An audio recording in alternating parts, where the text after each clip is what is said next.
Solidão. Essa palavra sempre me deixou muito pensativo. Passamos 9 meses sozinhos, em uma bolsa de água, sendo alimentados e protegidos. Por mais que não tenhamos companhia, ali dentro, não nos sentimos sós. Ao nascermos, somos arrancados da primeira zona de conforto que nos é apresentada. E, como resposta quase que natural, choramos.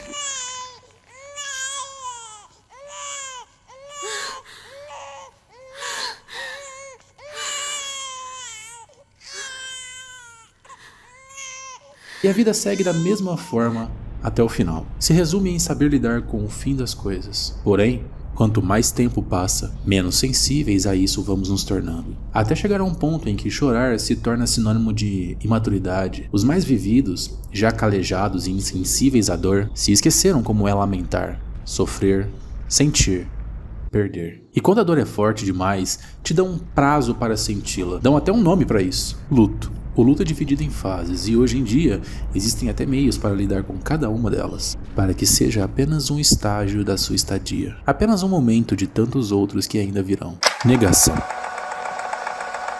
Normalmente, a reação imediata ao ouvir a notícia da morte de alguém amado é rejeitá-la. A pessoa enlutada não acredita nem quer tentar acreditar na possibilidade de ter perdido um ente querido. Então, rejeita a própria realidade. É impossível!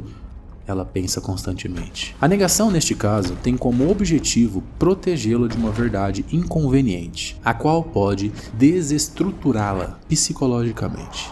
Deste modo, esse estágio de luto pode demorar minutos, dias ou semanas para passar. É comum que as pessoas enlutadas busquem o isolamento social e o distanciamento de tudo que o lembre o indivíduo que partiu neste período. Processar a perda requer força da qual não costumamos armazenar. Pelo contrário, estamos constantemente fazendo planos para o futuro, contando com a prepotência de que teremos esse futuro, sem nem sequer considerar que é uma ilusão para justificar o que não conseguimos fazer no presente. Não consegui fazer hoje, mas amanhã vai ser diferente, amanhã vai ser melhor, amanhã eu faço. É um ciclo sem fim, aonde mentimos para nós mesmos, assim tornando mais aceitáveis as nossas falhas diárias.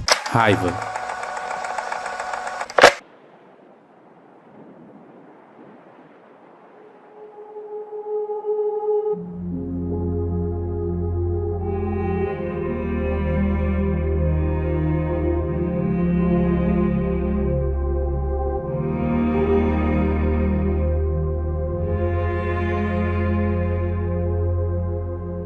Sentimento de raiva, angústia, desespero, medo, culpa e frustração se manifestam constantemente. Este turbilhão domina a mente da pessoa enlutada, fazendo-a ter condutas ríspidas e desagradáveis. Quando alguém tenta trazê-la para a realidade essa que a machuca, ela reage com agressividade, ainda incapaz de aceitar a perda. É possível que a pessoa em luto expresse a sua raiva por meio de atitudes autodestrutivas, como beber exageradamente, brigar com desconhecidos e destruir propriedades alheias. Como está transtornada, ela não compreende a gravidade das suas ações. A raiva é um sentimento tão intenso quanto o amor, e tão nocivo quanto eu diria também. Então, se ambos são iguais, por que o amor é comercializado e incentivado, enquanto a raiva é controlada e evitada? A raiva é o sentimento mais verdadeiro que possamos ter. Primitivo. Uma vez que somos obrigados a processar tudo que está em nossa frente, sentir raiva, ao contrário do que muitos diriam, não é infantil, mas sim vida.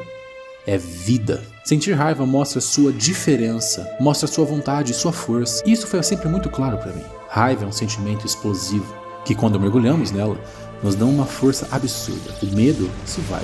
E a adrenalina toma conta de tudo. Um sentimento de invencível nos domina. Nada mais dói. Porém, por ser tão forte, sua duração é pouco. Acho que porque se vivêssemos constantemente com raiva, nossos níveis de cortisóis iriam se elevar de tal maneira que morreríamos. E nosso corpo tem um mecanismo de anti-morte, onde ele sempre vai se auto-reiniciar toda vez que chegar perto do fim da vida. E quando a raiva acaba, nos restam apenas as consequências.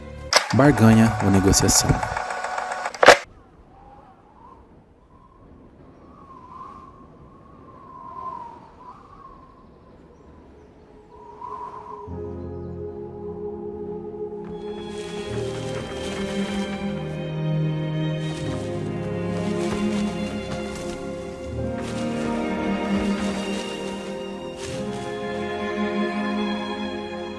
Esta fase do luto se constitui por negociações. A pessoa enlutada negocia consigo mesmo ou com a sua entidade superior em que acredita, na tentativa desesperada de aliviar sua dor. Diversos pensamentos de E se eu tivesse feito diferente?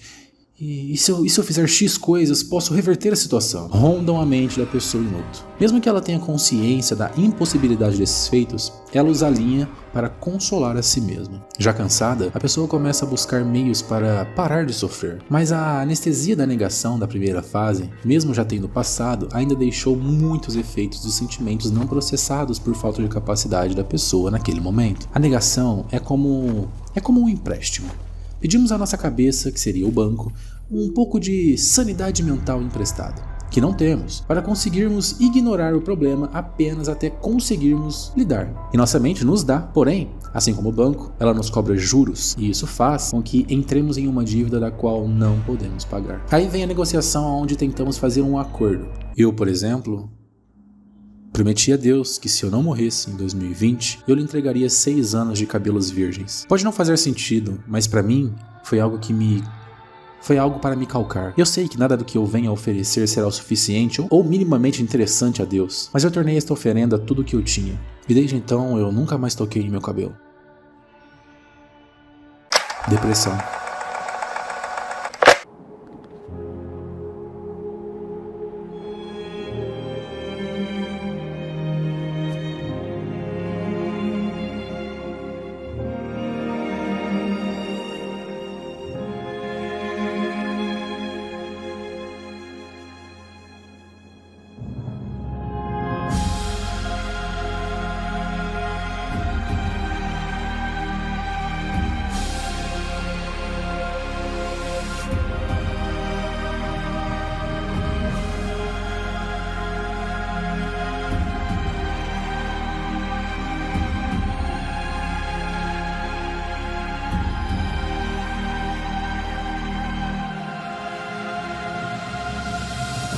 Uma das 5 fases do luto mais intensas é a depressão. A pessoa é acometida por um grande sofrimento, o qual pode se prolongar por semanas ou meses. Ela se apega à dor causada pela partida do ente querido, usando-a como combustível para permanecer em seu estado depressivo. A mente se autoalimenta. Assim, a pessoa enlutada chora constantemente, repensa suas decisões e experiências de vida, se isola de familiares e amigos, tem crises de saudade e não consegue retomar a vida normal da mesma maneira que era antes. Este estágio de luto requer muita conversa e apoio das pessoas próximas. Além de acompanhamento psicológico, a pessoa em luto pode acabar desenvolvendo um transtorno de depressão profundo e não conseguir chegar ao estágio de aceitação da morte. A depressão é a conta do empréstimo da negação. É aqui que você, sem poder pagar ou não, precisa encarar todos os sentimentos que você não era capaz de lidar lá no começo. E é aqui que tudo pode acabar.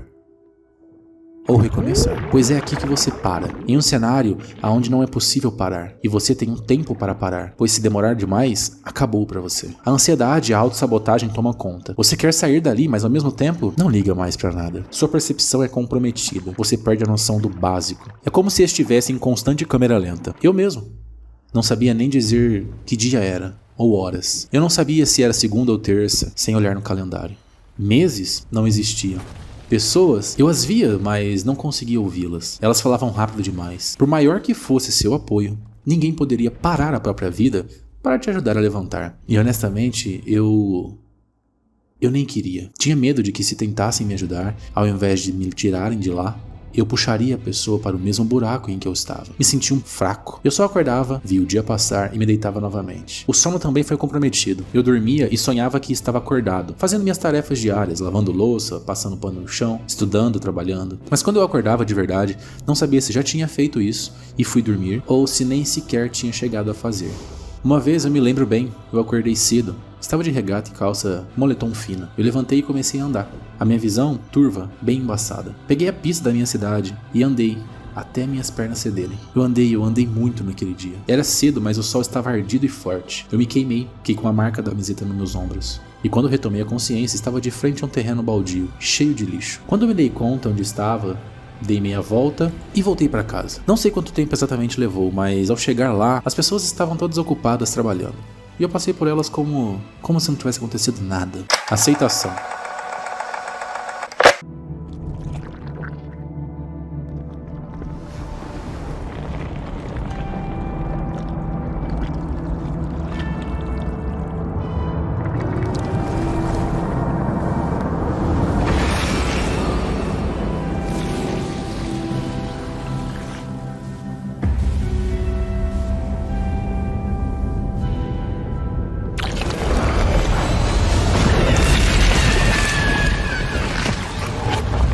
aceitação é o último estágio do luto. Mesmo quando a experiência não é linear, é neste momento que a pessoa em luto compreende a sua nova realidade, constituída pela ausência de quem partiu. Os sentimentos e a angústia já foram externalizados, guardados em uma gaveta bem escondida dentro da sua própria cabeça, resultando em uma sensação de paz interior. Aceitar a perda não significa seguir a vida como se a pessoa amada nunca tivesse existido. Não é esquecer os momentos bons partilhados com ela, nem enterrar lembranças calorosas em um canto da mente. A saudade ainda vai mexer com as emoções, e a pessoa amada ainda vai visitar os pensamentos, mesmo anos após a sua partida. Aceitar significa conviver pacificamente com a perda, aquietar a tempestade e tornar o mar calmo novamente. É o mesmo que se lembrar da pessoa que partiu com carinho, ser grato por ela ter participado da sua vida, compreender que é preciso continuar a viver, mesmo sem a presença dela, e entender a finitude da vida. A aceitação pode ser trabalhada muito antes do luto. Apesar de ser difícil de aceitar que a vida cessará algum dia, precisamos fazê-lo para lidar melhor com as nossas perdas, sabe? Afinal, nada está escrito. Embora seja comum esperar pelo fim somente ao chegar a uma idade avançada, todos nós estamos suscetíveis a encontrá-la a qualquer momento, atravessando a rua, indo visitar um amigo, indo dormir. Por isso, abrace, beije, diga eu te amo, se apaixone, perca a vergonha e viva de acordo com seus anseios e valores, para que não se arrependa depois. Além disso, converse sobre a morte sem medo para se acostumar com a partida iminente de pessoas queridas. Sabe, nascemos sozinhos e morremos sozinhos também. Por mais que tenhamos pessoas ao nosso redor assistindo o nosso nascer, também temos pessoas em torno da nossa cama quando vamos ceder ao tempo. Crescer é se acostumar com a imparcialidade da vida e em como ela nos engrandece em nossos próprios egos. O tempo mascara seu valor e o trocamos por papel e não o usamos como deveríamos usar. E no final da vida, usamos todos os nossos papéis que acumulamos para tentar comprar alguns minutinhos a mais. Minutinhos estes que eu tenho certeza que você que está ouvindo isso agora sequer percebe ao abrir o celular e entregá-los para vídeos rápidos em plataformas digitais. Ao crescermos, nos tornamos apáticos. E sabe, eu honestamente ainda estou muito longe de me dar bem com a vida. Sigo barganhando com ela para ter um pouquinho mais de tempo para compreendê-la e quem sabe apreciá-la. Acredito que ela possa ser boa, ou ao menos acho que é isso que eu preciso fazer.